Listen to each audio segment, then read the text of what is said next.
વધારે વાતચીત કરીશું આજના ગેસ્ટ સાથે કન્સેપ્ટ ઇન્વેસ્ટ વેલ્થના સિદ્ધાર્થ માંડલેવાલા કરીશું દર્શકોના સવાલ સાથે. પણ એ પહેલાં આપણે ડેલ્ટા કોર્પના નંબર્સ આવતા જોવા મળ્યા સિદ્ધાર્થજી, અને એમાં નેટ પ્રોફિટમાં આપણે એક સારો એવો ઉછાળો જોયો છે. 6% રેવન્યુમાં 4% આપણે ઉછાળો જોયો છે. ઓલ્ધો એબિટા થોડું ડાઉન થયું છે યર ઓન યર બેઝિસ પર, પણ માર્જિનમાં પણ થોડો ઘટાડો આપણે જોઈ રહ્યા છીએ. 26.5 પર છે એઝ અગેન્સ્ટ 31.61 પર, ને ડિવિડન્ડ ઓફકોર્સ 1.25% પર શેર ડિક્લેર કર્યું છે. ડેલ્ટા કોર્પ પર કઈ રીતે તમે નજર રાખશો? ડેલ્ટા કોર્પ એક બેટિંગની કંપની કહી શકાય, અને એના જે કેસિનો રોયલ ગોવામાં છે, ડેલ્ટિન દમણમાં છે, તો આ ટાઈપનો સિનેરિયો ઇન્ડિયામાં હવે બિલ્ડ થઈ રહ્યો છે, જે એસ્પિરેશનલ કન્ઝમ્પશન આપણે કહી શકાય, કે જે નેસેસિટી વાળું કન્ઝમ્પશન નથી, પણ લોકોના ડ્રીમ્સ છે, લોકોને આ વસ્તુ ગમતી હોય છે, અને એક અડિક્ટિવ નેચર પણ આ સેક્ટરનો હોય છે. પણ અગેન ડેલ્ટા કોર્પ હજુ નેશન સ્ટેજમાં હોય એવું મને લાગી રહ્યું છે, અને હજુ પણ એને આ વસ્તુ પ્રૂવ કરવાની છે ઇન્ડિયામાં, કે ઇન્ડિયામાં આ ટાઈપનું સિનેરિયો રહેશે કે જેમાં લોકો વધારે ને વધારે બેટિંગ કરશે, વધારે ને વધારે આ ટાઈપની ટુરિસ્ટ ડેસ્ટિનેશન પર જશે. અને એટલા માટે જે રિઝલ્ટ્સ આવ્યા છે તે એટલા એક્સાઇટિંગ રિઝલ્ટ્સ આ ક્વાર્ટરમાં તો કમસે કમ નથી. પણ અગેન આ રેગ્યુલેટેડ સેક્ટર છે, અને ગવર્મેન્ટનું ઇન્ટરવેન્શન આમાં બહુ રહી છે. મને યાદ છે ગોવામાં જ્યારે આમ આદમી પાર્ટીએ કેમ્પેઇન કરેલું હતું, ત્યારે એ લોકોએ કીધેલું હતું કે જો અમે પાવરમાં આવીશું તો અમે આ બંધ કરાવી દઈશું. એટલે આ ટાઈપની થ્રેટ્સ પણ હોય છે આ બિઝનેસ માટે, અને એના કારણે જો બહુ રિસ્ક લેવા માંગતા નહીં હોય તો આ ટાઈપની કંપનીઝ કે આ ટાઈપના સેક્ટરથી દૂર રહેવું જોઈએ. એબ્સોલ્યુટલી. તો ઓફકોર્સ દૂર રહેવાની સલાહ મળી રહી છે. ઇન્વેસ્ટમેન્ટ કરવા માટે ઓફકોર્સ તમારા એન્જોયમેન્ટ માટે તમે જઈ શકો છો, પણ લિમિટેડ એન્જોયમેન્ટ જ કરવું જોઈએ જ્યારે બેટિંગની વાત આવતી હોય છે ત્યારે.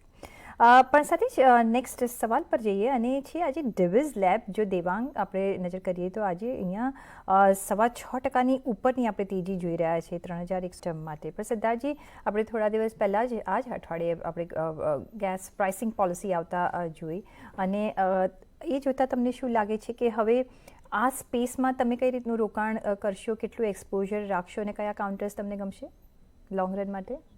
રાઈટ. ગુજરાત ગેસની જો આપણે વાત કરીએ તો વેલ્યુએશન વાઇઝ હવે આ ખૂબ જ એટ્રેક્ટિવ થઈ ગયો છે. એટલે એ પોઈન્ટ ઓફ વ્યૂથી હું એમ કહીશ કે કદાચ આમાં ડાઉનસાઇડ હવે ઘણી ઓછી છે, અને એના 52 વીક હાઈથી બી લગભગ મને મારા હિસાબે 30-35% ડાઉન છે. બીજી વસ્તુ કે ગેસના પ્રાઇસીસ બહુ વોલેટાઇલ થઈ ગયા હતા છેલ્લા 1-1.5 વર્ષથી. જ્યારે યુક્રેન રશિયામાં જે વોર ચાલુ થઈ પછી gas prices went through the roof, અને હવે again gas prices are settling down. અને આ લોકો પણ હવે એવું કરી રહ્યા છે કે જ્યારે ગેસના પ્રાઇસીસ નીચે આવી રહ્યા છે તો એ લોકો પોતે પ્રાઇસને પાસ ઓન કરી રહ્યા છે ટુ ધેર કસ્ટમર્સ. એટલે અગેન એ પણ એક સારું છે, win win situation for both જે ગેસ ડિસ્ટ્રીબ્યુટર છે અને જે એના ક્લાયન્ટ્સ છે તે બંને માટે. બીજું કે આ ગેસ ડિસ્ટ્રીબ્યુશન કંપનીઝમાં જનરલી મેં જોયું છે કે એ લોકોના રિટર્ન ઓન કેપિટલ એમ્પ્લોયડ હંમેશા સારા રહ્યા છે. એટલે ઇવન ટફ ટાઈમ્સમાં પણ they have delivered above cost of capital. ઇન્ડિયામાં જનરલી કોસ્ટ ઓફ કેપિટલ 10-11% હોય છે, જ્યારે આ કંપનીઝના 15-20% તો ખરાબ ટાઈમમાં પણ એ લોકોએ આપ્યા છે. એટલે એ બધું ઓવરઓલ કોન્ટેક્સ્ટમાં જોતા મને એવું લાગી રહ્યું છે કે ડાઉનસાઇડ લિમિટેડ છે, અને અપસાઇડ વિલ કમ ગ્રેજ્યુઅલી, અને એ રીતે મારી સલાહ ગુજરાત ગેસ માટે પોઝિટિવ રહેશે. તો ગુજરાત ગેસ માટે પોઝિટિવ તમને વ્યૂ મળી રહ્યો છે લોંગ રન માટે. શોર્ટ રન માટે તમે જોતા હો તો જેમ દેવાંગે કહ્યું એમ તમે મહાનગર ગેસ લિમિટેડ પર, MGL પર ધ્યાન રાખી શકો છો. નેક્સ્ટ, જે આજે શુગર સ્ટોક્સ ઘણા ચર્ચામાં છે, કારણ કે સમાચાર જે આવી રહ્યા છે કે બ્રાઝિલમાં પ્રોડક્શન ઓછું છે, ને એના જે રીતના સમાચાર આવી રહ્યા છે, તો તમને શું લાગે છે કે શુગર સ્ટોક્સ માં તમે નિવેશ કરશો, ને કરશો તો કેવી રીતે કરશો, ને કયા કાઉન્ટર્સ તમને પસંદ છે? શુગર જનરલી એક હાઈલી સિક્લિકલ સેક્ટર રહ્યું છે, પણ ઓફ લેટ એમાં જે ઇથેનોલની સ્ટોરી ડેવલપ થઈ છે, અને હવે બહુ બધી કંપનીઝના મોટું રેવન્યુ ઇથેનોલ બ્લેન્ડિંગમાંથી પણ આવી રહ્યું છે, અને ઇથેનોલ પ્રોડક્શન જે લોકો કરે છે એમાંથી પણ આવી રહ્યું છે. અને ગવર્મેન્ટનું પણ જે રીતે એમ્ફોસિસ છે ઇથેનોલ પર, એના લીધે ઘણી શુગર કંપનીઝના પીએનએલ અને બેલેન્સ શીટ બંને સુધરેલા છે. હવે કમિંગ ટુ બલરામપુર ચીની, મારો એવો વ્યૂ છે કે બલરામપુર ચીનીની સૌથી સારી બેલેન્સ શીટ છે when you compare it with any other sugar companies. તો બેલેન્સ શીટ વાઇઝ મને બલરામપુર ગમે છે. ઇવન મેનેજમેન્ટ પેડિગ્રી બી બલરામપુરની ઘણી સારી છે. એ લોકોએ ઘણી બધી ટફ સાયકલ્સ જોઈ છે ને એમાંથી એ લોકો બહાર આવ્યા છે અને સારી રીતે બહાર આવ્યા છે. તો અગેન એ એક પોઝિટિવ છે. બીજું, બલરામપુરમાં તમે જો હિસ્ટ્રી ચેક કરશો તો દર 2 વર્ષે એ લોકો એક બાયબેક કરતા હોય છે. એટલે દર 2 વર્ષે એ લોકો પોતાના શેર્સ લેયા કરતા હોય છે, પોતે બાય કરી દેતા હોય છે. અને that again shows sign of confidence. એટલે એ બધા પોઈન્ટ ઓફ વ્યૂ થી શુગર સેક્ટર ઓવરઓલ હું અવોઇડ કરીશ, પણ જો એમાં જવું જ હોય કોઈએ તો Balrampur is a good bet to go for. Laurus lab લીધા છે જી ને 2 વર્ષ રાખી શકાય એમ છે, તો શું? અને એનએમડીસી એ પણ 2 વર્ષ માટે લીધા છે. હા હા ઓકે જી. ઓકે. લોરસ લેબ 200 કાઉન્ટર છે એમની પાસે, 280ના ભાવના. એનએમટીસી 100 કાઉન્ટર્સ છે, 111ના ભાવના. 2 વર્ષનો એમનો ટાર્ગેટ છે. સરદારજી, બંને કાઉન્ટર્સ શું રાખી શકાય? સી, લોરસ લેબ્સ ફાર્માની કંપની છે ને એપીઆઈમાં વધારે એનું કામ છે. મારું એવું માનવું છે કે ફાર્મા સેક્ટર છેલ્લા 2 વર્ષથી એકદમ અંડર પરફોર્મિંગ સેક્ટર રહ્યું હતું, પણ હવે એવું લાગી રહ્યું છે કે એમાં પણ બોટમ આઉટ થયું હોય એવું દેખાઈ રહ્યું છે. અને એના કારણે લોરસ લેબ્સમાં ધીમે ધીમે અક્યુમ્યુલેશન ચાલુ કરી શકાય. એ જ રીતે એનએમડીસીની જો વાત કરીએ તો અગેન પીએસયુ કંપની છે, સારું ડિવિડન્ડ yieldમળે છે એમાં. અને અગેન જો ઇન્ડિયામાં આગળ ઇન્ફ્રાસ્ટ્રક્ચર પર જે રીતે ગવર્મેન્ટનું ફોકસ છે અને જે રીતે એ લોકો આગળ વધી રહ્યા છે, તો એનું ઇનડાયરેક્ટ બેનિફિશિયરી કોમોડિટી કંપનીઝો થવાની છે. અને એના કારણે અગેન એનએમડીસી પણ એક વેલ્યુ બાય કહી શકાય. અને તમારો જો 2 વર્ષ કે ઉપરનો વ્યૂ હોય તો તમે એ કંપની પણ લઈ શકો છો. તો એમને ખરીદી કરી જ છે 111 રૂપિયામાં એનએમડીસી અને લોરસ લેબ. આઈ થિંક એમને 280માં 200 કાઉન્ટર્સ લીધા છે. તો બંનેમાં તમે હોલ્ડ કરી શકો છો એવી તમને સલાહ મળી રહી છે. બંને તમારા ઇન્વેસ્ટમેન્ટ્સ તમે રાખી મૂકી શકો છો. નેક્સ્ટ આજે આપણે જોઈએ તો દેવાંગ, તમે પાર્ટી કરો થોડું, અને પાર્ટી કરો છો કે નહીં પહેલાં મને એમ કહો તો દેવાંગ. સોરી, ક્વેશ્ચન શું હતું? તમે પાર્ટીમાં જાઓ છો, પાર્ટી કરો છો કે નહીં? હા, કરો ડેફિનેટલી. છો? તો વાઇન્સ પીઓ છો તમે? નો. અરે યાર, તો સુલા વાઇન્સમાં તો આજે જબરદસ્ત તેજી છે. મને લાગ્યું કે આજે જે તેજી છે બધું તમે પાય કર્યું હશે, કારણ કે ડોમેસ્ટિક સેલ્સ આજે આપણે જોયું છે તો એમાં સારો એવો વધારો જોઈ રહ્યા છે, 15% પણ મને લાગે છે સિદ્ધાર્થજી આઈ થિંક પાર્ટી મૂડમાં હોતા હોય છે, કારણ કે એમની વાઇફની શોપિંગ કરવા બી લઈ જતા હોય છે. આપણે લાસ્ટ ટાઈમ જેમ વાત કરી હતી આપણે વોટ એવર ઇટ ઇઝ, આપણે સુલા વાઇન્સ જ્યારથી આપણે લિસ્ટ થયો છે ત્યારથી આપણે જોયું છે કે એક સારા મૂવ સાથે ચાલી રહ્યો છે. અને સિદ્ધાર્થજી, તમને આ સ્પેસ ગમે ખરી? અને બીજા કોઈ કાઉન્ટર્સ ગમે કે તમે સુલા પર નજર રાખશો? સી, ઇન્ડિયામાં વાઇન એઝ એન ઇન્ડસ્ટ્રી એ બહુ નાની ઇન્ડસ્ટ્રી છે, એટલે સાઇઝ ઓફ ઓપોર્ચ્યુનિટી એટલી મોટી નથી. અને હજુ પણ વાઇનનું એક્સેપ્ટન્સ જે રીતે બિયર કે જે રીતે વિસ્કીનું એક્સેપ્ટન્સ છે એ રીતે વાઇનનું એક્સેપ્ટન્સ નથી. એટલે એ પોઈન્ટ ઓફ વ્યૂથી મને એવું લાગે છે કે જો આ સ્પેસમાં જવું જ હોય આલ્કો બેવરેજીસમાં, તો પછી ગો ફોર વિસ્કી કે go for beer companies rather than wine company. અને આપણે જોઈએ કે એ પ્લે આઉટ થાય છે કે નહીં, અને થઈએ પછી એમાં એન્ટર થવું જોઈએ રાધર ધેન આપણે પહેલા એન્ટ્રી લઈ લઈએ અને એમાં સપોઝ જોઈએ એવું ટ્રેક્શન નથી મળતું વાઇન ઇન્ડસ્ટ્રીને, તો પછી આ કંપની કદાચ સારી પણ હશે, પણ ઇન્ડસ્ટ્રીમાં જો ગ્રોથ નહીં હોય તો કદાચ આ કંપની પણ એટલું સારું નહીં કરી શકે. એબ્સોલ્યુટલી. ટીટાગઢ વેગન્સ કોન્સોર્શિયમ જે બીએચઈએલ સાથે છે એમાં એ લોકોને ફેવરમાં ગયું હતું, અને અત્યારે ઓર્ડર મળ્યો છે એમને 80 વંદે ભારત ટ્રેન્સનો, જેની કુલ વેલ્યુ આઈ થિંક 120 crore પર ટ્રેન હશે. એટલે એક બિગ ઓર્ડર છે. કઈ રીતે, અને હવે જે આપણે જોઈ રહ્યા છીએ એક રીવેમ્પ જોઈ રહ્યા છે આખા રેલવેઝમાં, અને આખા જે ટ્રેનની જે બોગીઝ હશે બધામાં આપણે આગળ જતાં એક શરૂઆત જોઈ રહ્યા છે, ને ફ્યુચરમાં આઈ થિંક એક આપણે લક્ઝુરિયસ રીતે ટ્રાવેલ કરી શકીશું. કઈ રીતે તમે જોશો ટીટાગઢ વેગન્સ હોય, બીએચઈએલ હોય? સિદ્ધાર્થજી. પીએસયુઝ છેલ્લા 10 વર્ષથી ઇગ્નોર્ડ સ્પેસ થઈ ગઈ હતી, કારણ કે એમાં ઇનએફિશિયન્સી ઘણી બધી હતી અને ગવર્મેન્ટનું ઇન્ટરવેન્શન બી ઘણું બધું હતું. પણ ઓફ લેટ હવે એવું લાગી રહ્યું છે કે પ્રાઇવેટાઇઝેશન પણ ઘણું બધું થઈ રહ્યું છે. આપણે એર ઇન્ડિયાનો જે દાખલો જોયો કે જેમાં નેક્સ્ટ ટુ ઇમ્પોસિબલ લાગતું હતું કે આ કંપની પ્રાઇવેટાઇઝ થાય, પણ એ કંપનીને પણ એ લોકો પ્રાઇવેટાઇઝ કરી શક્યા. અને બીજું કે પીએસયુઝ ઇગ્નોર્ડ હોવાના કારણે એના વેલ્યુએશન ઘણા એટ્રેક્ટિવ થઈ ગયા હતા. અને જો પર્ટિક્યુલરલી આપણે ભેલની જો વાત કરીએ તો ભેલને ચાઇના થ્રુ બહુ કોમ્પિટિશન નડી રહી હતી, ચાઇનાના પ્લેયર્સ થ્રુ. પણ હવે અગેન એ લોકો પણ પોતે રિવેમ્પ થઈ રહ્યા હોય એવું લાગી રહ્યું છે. અને બીજા પીએસયુઝ ની બી જે તમે વાત કરી રેલવે ના પોઈન્ટ ઓફ વ્યૂ થી, તો અગેન ગવર્મેન્ટનું ફોકસ ઇન્ફ્રાસ્ટ્રક્ચર અને એમાં પણ ખાસ કરીને રેલવે પર ઘણું રહ્યું છે. ઇવન આ બજેટમાં પણ એ લોકોએ કીધું કે અમે રેલવે પર વધારે ને વધારે એને ટેકનોલોજીકલી એડવાન્સ કરીશું, એક્સિડન્ટ નહીં થાય એના માટેની સૌથી બધી જે કાળજી લેવાની છે તે અમે લઈશું. એટલે એ પોઈન્ટ ઓફ વ્યૂથી મને લાગે છે વેલ્યુએશન એટ્રેક્ટિવ છે, ઇગ્નોર્ડ સ્પેસ છે, અંડર ઓન છે અને વેલ્યુએશન ખૂબ જ એટ્રેક્ટિવ છે. એ બધાને આપણે જોડીએ તો કદાચ થોડી ઇનએફિશિયન્સી પણ હોય તો પણ આમાં રિટર્ન્સ બની શકે છે. ઓકે, ટાટા પાવર કઈ રીતે જોશો સિદ્ધાર્થજી, અને આ પાવર સેક્ટરને કઈ રીતે તમે જોઈ રહ્યા છો?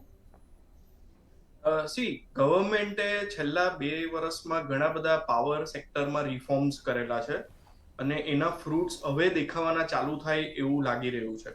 પણ ટાટા પાવરમાં પ્રોબ્લેમ એ થયો હતો કે ઘણા બધા એવા નેરેટિવ્સ ડેવલપ થયા હતા અને એના કારણે એનો પ્રાઇસ એટલો બધો વધી ગયો હતો કે વેલ્યુએશન જસ્ટિફાયેબલ નહીં રહ્યા હતા અને એના કારણે એ શેર હવે કરેક્ટ થઈ રહ્યો છે.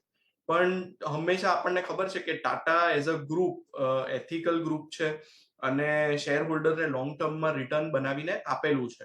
એટલે જો પેશન્સ રાખે, કદાચ 8 મહિનામાં મને નથી ખબર કે અહીંયાથી ક્યાં જશે, પણ જો પેશન્સ રાખે તો આ યુટિલિટી કંપની છે, નેસેસિટી વાળી કંપની છે અને એટલે ડિસન્ટ રિટર્ન આમાં બની શકે છે.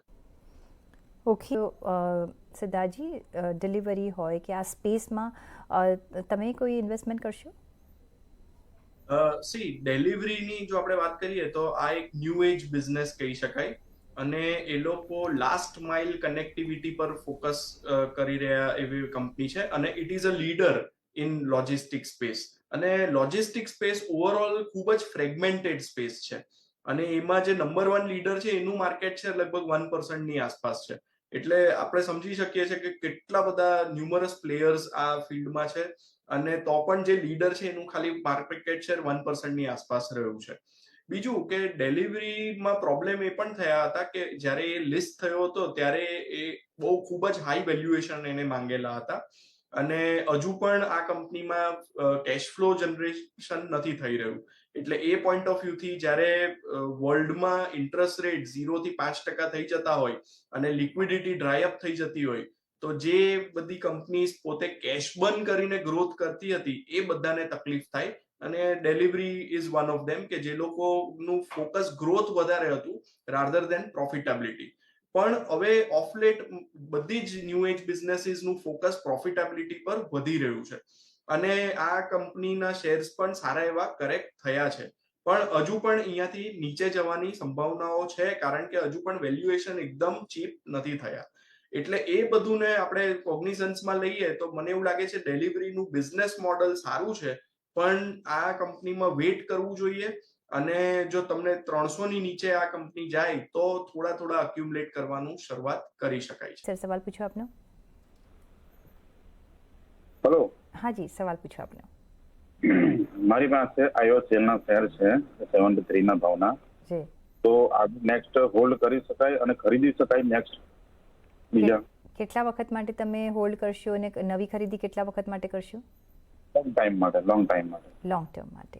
ઓકે, તો સદાજી 800 કાઉન્ટર છે 73 રૂપિયાના ભાવના IOCના. હવે કેટલો વખત આ કાઉન્ટર્સ હોલ્ડ કરી શકે છે અને જો વધારે એડ કરવા હોય તો અત્યારે કરી શકાય? પરેશભાઈને મારી સલાહ એ રહેશે કે જે IOC કંપની છે તે ઓઇલ માર્કેટિંગની કંપની છે, PSU કંપની છે અને ઓઇલ માર્કેટિંગ કંપનીમાં પ્રોબ્લેમ એ છે કે એ લોકો પોતાની પાસે પ્રાઇઝિંગ પાવર નથી. એટલે જ્યારે પણ ક્રૂડ ઓઇલ બહુ વધી જતું હોય છે તો એ લોકો એક લેવલની ઉપર પેટ્રોલ કે ડીઝલના ભાવ વધારી નથી શકતા, ગવર્મેન્ટનું ઇન્ટરવેન્શન આવી જતું હોય છે અને એના કારણે એ લોકોને હાઈ વેલ્યુએશન માર્કેટ નથી આપતું.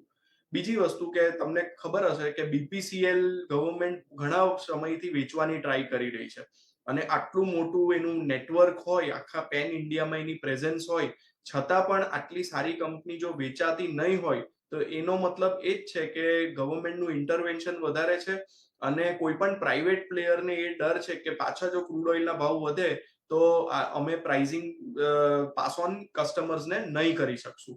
અને એ પોઈન્ટ ઓફ વ્યૂથી તમે જોવો તો છેલ્લા 10 વર્ષમાં આઈઓસી હોય કે બીપીસીએલ હોય એને કોઈ રિટર્ન શેર હોલ્ડરને બનાવીને નથી આપ્યા. એટલે જો પીએસયુઝમાં જ તમારે રહેવું હોય તો બીજી ઘણા એટ્રેક્ટિવ કંપનીઝ છે કે જ્યાં જેની પાસે પ્રાઇઝિંગ પાવર છે. તો આ સ્પેસમાં મને નથી લાગતું કે બહુ રિટર્ન બનશે. આ એક વેલ્યુ ટ્રેપ કહી શકાય. કરીએ તો જે નેક્સ્ટ સવાલ છે એ આવી રહ્યો છે અવધેશ સોનીનો. સિદ્ધાર્થજી, વેદાંતા એ પૂછી રહ્યા છે લેવાય કે નહીં. હવે એના માટે એમને રીઝન પૂછ્યું છે કે આ રેટ પર વ્યૂ એમનો એકચ્યુઅલી લોંગ ટર્મનો છે, મોસ્ટલી કહી રહ્યા છે અને સારું ડિવિડન્ડ આપે છે એટલે એમને એક અટ્રેક્શન થઈ રહ્યું છે અને એટલા માટે એમને ભેગા કરવા છે. તો વેદાંતા અત્યારે શું અક્યુમ્યુલેટ કરવાનું શરૂઆત કરાય? વેદાંતા જે સાહેબ કહી રહ્યા છે તે સાચી વાત છે કે એનું ડિવિડન્ડ yield ઘણું સારું રહ્યું છે અને છેલ્લા 1.5 વર્ષમાં 1.5 કે 2 વર્ષમાં એને 100 રૂપીસ જેટલું તો ડિવિડન્ડ આપી દીધું છે. પણ આ કંપનીમાં આગળ પ્રોબ્લેમ્સ એ રહ્યા છે કે થોડું કોર્પોરેટ ગવર્નન્સમાં ઇશ્યુઝ આવેલા છે અને એના કારણે મને એવું લાગી રહ્યું છે કે બેટર કાઉન્ટર્સ બીજા હોઈ શકે. એ સિવાય કોમોડિટી હાઈલી સિક્લિકલ સેક્ટર છે અને એને પ્રિડિક્ટ કરવું બી ઘણું ટફ હોય છે. એટલે આ પોઈન્ટ્સના લીધે હું એવું સજેસ્ટ કરીશ કે તમારે જો ડિવિડન્ડ yield જ સારું જોઈતું હોય તો ઘણી બીજા કંપનીઝ છે કે જેમાં તમને સારું ડિવિડન્ડ yield મળી શકે છે અને પ્રિડિક્ટેબિલિટી પણ મળી શકે છે અલોંગ વિથ વેલ્યુએશન્સ. તો એ આ વેદાંતા કરતા હું બીજી કંપનીઝને વધારે ફેવર કરીશ. તો એ બીજી કંપનીઝ કઈ હશે?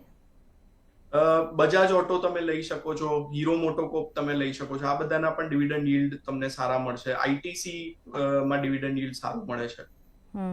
ઓકે, કઈ રીતે જોશો બજાજ ઓટોને સિદ્ધાર્થજી? ટુ વ્હીલર એક મોટા ડલ ફેઝમાંથી જઈ રહ્યું હતું અને કારણ કે એમાં રૂરલ ઇકોનોમી પણ એટલું સારું આપણે પરફોર્મ નહીં કરી રહ્યું હતું. બીજું, transition from internal combustion engine to electric vehicles, આ બી એક મોટું ટ્રાન્ઝિશન થઈ રહ્યું છે અને એમાં કયો પ્લેયર વધારે બેટર કરશે તે હજુ પણ ક્લિયર નથી થઈ રહ્યું. પણ બજાજ ઓટોની જો વાત કરીએ તો એક તો એની પાસે બહુ સારી કેશ રિઝર્વ્સ છે. એટલે જે લોકો પોતે ડિફેન્સિવ પોર્ટફોલિયોને બનાવવા માંગે છે, રિટાયર્ડ છે અને ડિવિડન્ડ yield પર નિર્ભર કરે છે, તો એવા લોકો માટે બજાજ ઓટો અને બજાજ ગ્રુપ આપણને બધાને ખબર છે કે વેલ્થ ક્રિએટિંગ ગ્રુપ રહ્યું છે, ડિફેન્સિવ સેક્ટરમાં છે, ગુડ મેનેજમેન્ટ છે, વેલ્યુએશન્સ બી મોર ઓર લેસ રિઝનેબલ છે, ડિવિડન્ડ yield સારું છે. એટલે એ બધા પોઈન્ટ ઓફ વ્યૂ ને જો આપણે જોઈએ તો મને લાગે છે કે બજાજ ઓટો એવા લોકોએ લેવું જોઈએ કે જે લોકોને નોર્મલ રિટર્ન્સ જોઈએ છે. જો એગ્રેસિવ આપણે બેટ કરવી હોય તો બજાજ ઓટો કરતા બીજા મિડ કેપ કે સ્મોલ કેપમાં પણ જઈ શકે છે. ઓકે, તો જેવી રીતે સિદ્ધાર્થજી સમર સિઝન આવશે, વેકેશન પીરિયડ આવશે અને ટ્રાવેલિંગ તો ઓફકોર્સ આપણે જોઈ જ રહ્યા છે કે અને હિપ્સ એન્ડ બાઉન્સીસથી વધી રહ્યું છે અને એમાં લેમન ટ્રીની અગર વાત કરીએ અને હોટેલ ઇન્ડસ્ટ્રીની વાત કરીએ તો અહીંયા એક I think four months bookings નથી અને પ્રાઇસીસ એ લોકો જે ડિમાન્ડ કરે છે એ મળે છે. લેમન ટ્રી એમાંથી એક છે જે એક સારું ઉપર આવી રહ્યું છે અને જે રીતે નવા એક્વિઝિશન્સ કરી રહ્યું છે, ફ્રેન્ચાઇઝી મોડલથી આગળ વધી રહ્યું છે. નેપાળમાં હવે આપણે જોયું કે 2 ફ્રેન્ચાઇઝી તરીકે એમને શરૂઆત લીધું છે અને પાછલા દિવસોમાં બી આપણે જોયું કે ઘણા બધા એમને એક એક્વિઝિશન્સ કર્યા છે. કઈ રીતે તમે લેમન ટ્રી હોટેલ્સને જોશો વીઝ ઇન્ડિયન હોટેલ્સ અને વીઝ આ સ્પેસમાં બીજા તો અમને કોઈ કાઉન્ટર્સ ગમતા હોય તો? આ જે સ્પેસ છે તેને આપણે કન્ઝ્યુમર ડિસ્ક્રિશનરી સ્પેસ કહીશું અને અત્યારે જ્યારે કોવિડ પછી એક રિવેન્જ ટ્રાવેલિંગનું દોર ચાલુ થયો હતો અને એના કારણે ઘણી બધી હોટલ્સમાં ઓક્યુપન્સી રેટ ઘણા બધા એવરેજ જે હતા એના કરતા બહુ વધી ગયા હતા. પ્લસ એવરેજ રૂમ રેટ્સ એ પણ ઘણા બધા was going through the roof એમ કહી શકાય. બીજો એક આ હોટલ ઇન્ડસ્ટ્રીમાં પ્રોબ્લેમ હિસ્ટોરિકલી જે રહ્યો હતો તે હતો કે આ હોટલ બનાવવા માટે એ લોકો એક કેપિટલ ઇન્ટેન્સિવ ઇન્ડસ્ટ્રી છે આ, એટલે પોતે ડેટ રેઝ કરવું પડે છે, ઇક્વિટી રેઝ કરવું પડે છે અને પછી રૂમ્સ બિલ્ડ થાય છે. પણ હવે બધી ઘણી હોટલ્સોએ સમજી લીધું છે કે આ મોડલ એટલું સસ્ટેનેબલ નથી અને એના કારણે હવે લોકો એસેટ લાઇટ અપ્રોચ પણ કરી રહ્યા છે. બીજું, ફૂડ એન્ડ બેવરેજીસ પર વધારે ફોકસ કરી રહ્યા છે કે જ્યાં રિટર્ન ઓન કેપિટલ એમ્પ્લોયડ વધારે સારું રહી છે. ત્રીજું એ કે હવે જે તમે પણ કીધું કે ફ્રેન્ચાઇઝ રૂટ પણ હવે અપનાવી રહ્યા છે, તો અગેન એ પણ હેલ્પ કરે છે બોટમ લાઇનને વધારે એડ કરવા માટે. તો મારું એવું માનવું છે કે આ ટ્રેન્ડ ઇન્ડિયામાં જસ્ટ ચાલુ થયો છે કન્ઝમ્પશનનો, અને જે હાયર મિડલ ક્લાસ છે, જે એલિટ ક્લાસ છે, એ લોકોને તો વધારે ને વધારે ફરવું છે અને વધારે ને વધારે સ્પેન્ડિંગ કરવું છે અને એક્સપિરિયન્સીસ લેવા છે. ઇવન આજના યુથને પણ એસેટ ગેધર કરવા કરતા વધારે એક્સપિરિયન્સ લેવામાં પૈસા નાખવા વધારે એ લોકો ઈચ્છે છે. એટલે એ પોઈન્ટ ઓફ વ્યૂથી મને આ સેક્ટર ગમે છે. પણ અગેન આમાં બહુ સિલેક્ટિવ રહેવું પડશે અને અત્યારે તો મને એવું લાગે છે કે લીડર્સ સાથે જો આપણે સ્ટીક રહીએ, કે જેમ કે Indian hotel is one of the leader, તો એવી કંપનીઝ સાથે રહીએ તો વધારે બેટર છે. અને આમાં પણ પાછી બીજી સ્પેસ પણ છે. ફોર એક્ઝામ્પલ મહિન્દ્ર હોલિડેઝ, તો હવે આ કંપની એવી છે કે જે લોકો પોતેનું બિઝનેસ મોડલ કમ્પ્લીટલી અલગ છે. એ લોકો કસ્ટમરના પૈસા મેમ્બરશિપ થ્રુ લઈને જે પૈસા આવે છે એનાથી પોતે ઇન્વેન્ટરી બનાવે છે અને પોતાએ રૂમ્સ ડેવલપ કરે છે. એટલે that is a much more better model, business model than હોટલનું જે બિઝનેસ મોડલ છે. એટલે મને આ સ્પેસ ગમે છે, પણ આમાં સિલેક્ટિવ રહેવાની જરૂરત છે. ઓકે, તો સ્પેસ સારી છે, પણ આપણે સિલેક્ટિવ રહેવું પડશે. ઇન્ડિયન હોટેલ્સ હોય, મહિન્દ્રા હોલિડેઝ હોય, એના પર તમે નજર રાખી શકો છો. નેક્સ્ટ સવાલ માટે આપણી સાથે દર્શક મિત્રો જોડાઈ ગયા છે અમદાવાદથી રોહિત શેઠ. જી સર, સવાલ પૂછો આપનો. વોકહાર્ટમાં શું લાગે છે? કેટલા વખત માટે? વોકહાર્ટ મેં આજે લીધા છે જી 166 ના ભાવમાં, 750 શેર. આપનું સ્વાગત છે. અને એઝ પ્રોમિસ્ડ સિદ્ધાર્થજી, આપણે વોકહાર્ટ પર તમે એક લોંગ ટર્મ વ્યૂ પણ આપી દો કે શું આમાં બની રહી શકાય? દરમિયાન હું જોઈ રહ્યો હતો કે લાસ્ટ 10 યર્સમાં વોકહાર્ડે કેટલું રિટર્ન આપ્યું. તો 10 વર્ષ પહેલા આ શેરનો ભાવ 1600 રૂપિયા હતો, જે અત્યારે લગભગ 165 ની આસપાસ છે. તો એ પોઈન્ટ ઓફ વ્યૂથી જોઈએ તો 10 વર્ષમાં વેલ્થ ડિસ્ટ્રક્ટ થઈ છે આ કંપનીમાં. બીજું કે પ્રમોટર પણ કોન્સ્ટન્ટલી આ કંપનીમાં પોતાનો સ્ટેક ઘટાડી રહ્યો છે. તો again this is a negative sign. હું જનરલી સ્કિન ઇન ધ ગેમમાં માનું છું, અને પોતાનું પ્રમોટર સ્ટેક વધારતો હોય તો એ આપણને વધારે કોન્ફિડન્સ આપતો હોય છે.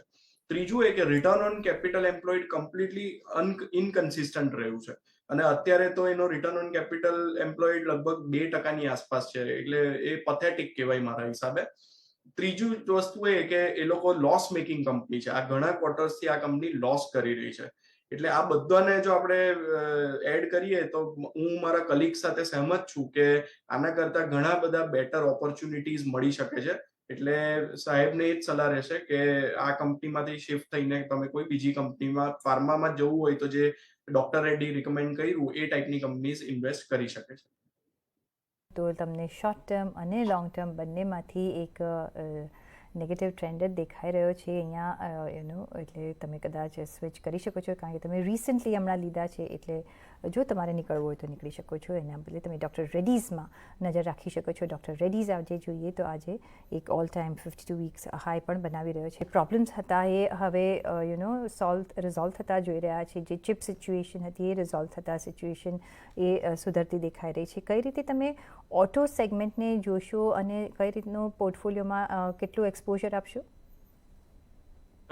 ઓટો સેક્ટરમાં મુખ્ય આપણે જોઈએ તો અત્યારે ઇન્ડિયામાં જે રીતે કે શેપ રિકવરી થઈ રહી છે, એટલે કે શેપ રિકવરી એટલે એવું કે હાયર મિડલ ક્લાસ છે કે એલિટ ક્લાસ છે, એ લોકોની પરચેસિંગ પાવર વધ્યો છે કોવિડ પછી, અને એની સામે જે મિડલ ક્લાસ છે, લોઅર મિડલ ક્લાસ છે, એ લોકોને ઇન્ફ્લેશન નડી રહ્યું છે. તો એના લીધે આપણે ઓટોના ફિગર્સમાં પણ જો સેલ્સ ફિગર્સ જોઈશું તો એન્ટ્રી લેવલ વ્હીકલ્સ જે છે, એન્ટ્રી વ્હીલર, 4 વ્હીલર, એમાં કઈ ખાસ ગ્રોથ દેખાયો નથી. પણ એની સામે તમે એસયુવી સેગમેન્ટ જોશો તો એમાં જબરજસ્ત ગ્રોથ દેખાઈ રહ્યો છે, અને ખાસ કરીને આપણે મહિન્દ્રાના ફિગર્સ જોઈશું તો એમાં એક્સપોનેન્શિયલ ગ્રોથ દેખાઈ રહ્યો છે. એટલે આ એક પહેલો ડિફરન્સ આપણે જોવાનો રહ્યો કે ઇન્ડિયામાં જે કે શેપ રિકવરી છે એની બેનિફિશિયરી એસયુવીઝ વધારે છે as compare to entry level vehicles. બીજું, when it comes to two wheeler તો અગેન એમાં પણ અંડર પેનિટ્રેશન એટલું બધું નથી. આજે ઘરે ઘરે ટુ વ્હીલર્સ તો ઓલરેડી આવી ગયા છે, પણ જે ટ્રાન્ઝિશન થઈ રહ્યું છે from internal combustion engine to EV એટલે આઈસ ટુ ઈવી, એમાં હવે ઘણો બધો સ્કોપ દેખાઈ રહ્યો છે ને એમાં મોટો ગ્રોથ આવશે. પણ અગેન ત્યાં આપણે ક્વેશ્ચન એ કરવાનો કે કઈ કંપની મેક્સિમમ માર્કેટ શેર લઈ શકશે, અને આમાં જે 2-3 પ્લેયર્સ છે એના પર આપણે વધારે ફોકસ કરવું જોઈએ. હવે ફોર એક્ઝામ્પલ ઓલા છે, તો ઓલા અનલિસ્ટેડ કંપની છે એટલે આપણે એનો લાભ નથી લઈ શકતા. પણ ગ્રીવ્સ કોટન છે તો એ નંબર 3 પ્લેયર છે ટુ વ્હીલરમાં, તો એ કંપની વિશે વિચારી શકાય છે. તો અગેન આ એક ટુ વ્હીલરને આપણે આ રીતે જોવું જોઈએ. અને ત્રીજું આવે છે કમર્શિયલ વ્હીકલ્સ. તો જે રીતે ઇન્ડિયામાં હવે ઇન્ફ્રાસ્ટ્રક્ચર પર ગવર્મેન્ટનું ફોકસ છે, માઇનિંગ પર ફોકસ છે, તો આ બધામાં કમર્શિયલ વ્હીકલ્સનો સેલ્સ પણ સારું થવું જોઈએ. પણ અગેન જ્યારે ઇકોનોમી જરા પણ પ્રોબ્લેમમાં આવે છે તો કમર્શિયલ સેલ્સ વ્હીકલનું સેલ સૌથી પહેલું ઇમ્પેક્ટ થતું હોય છે, અને ઇકોનોમીથી એકદમ એ રિલેટેડ વસ્તુ હોય છે, એટલે એને થોડુંક આપણે સિક્લિકલ પણ કહી શકાય. એટલે જો થોડી રિસ્ક લેવા વાળા ઇન્વેસ્ટર્સ હોય તો એ લોકો કમર્શિયલ વ્હીકલ સ્પેસને પણ જોઈ શકે છે, જેમાં અશોક લેલેન્ડ છે કે અગેન ટાટા મોટર્સ છે. તે તો હવે એટલો મોટો પ્લેયર થઈ ગયો છે કે એમાં કમર્શિયલ વ્હીકલ પણ છે, એમાં પેસેન્જર વ્હીકલ પણ છે, એમાં જેગવાર લેન્ડ રોવર પણ છે. એટલે ટાટા મોટર્સને ટ્રેક કરવું હોય તો આ બધી સ્પેસીસને આપણે સારી રીતે ટ્રેક કરવી પડે, અને ઇન્ટરનેશનલી પણ આપણે ટ્રેક કરવી પડે કે ચાઇનામાં કેવું સેલ્સ થઈ રહ્યું છે, યુરોપ રિજનમાં કેવું સેલ્સ થઈ રહ્યું છે. એટલે આ રીતે મારું આમાં ગણિત બેસે છે. જી, પણ એ સાથે જ આપણે રજા લેવાનો સમય થઈ ગયો છે, તો સિદ્ધાર્થજી આપના કોઈ ડિસ્ક્લોઝર્સ? ડિસ્ક્લોઝર્સમાં ગુજરાત ગેસ અમારા ક્લાયન્ટ હોલ્ડ કરે છે, આઈટીસી ક્લાયન્ટ હોલ્ડ કરે છે, બજાજ ઓટો ટુ સમ એક્સટેન્ટ હોલ્ડ કરીએ છીએ. જી, દેવાંગ અને સિદ્ધાર્થજી, ઘણો આભાર તમારો અમારી સાથે આજે જોડાવા બદલ અને આપના વ્યૂઝ અમારી સાથે શેર કરવા બદલ.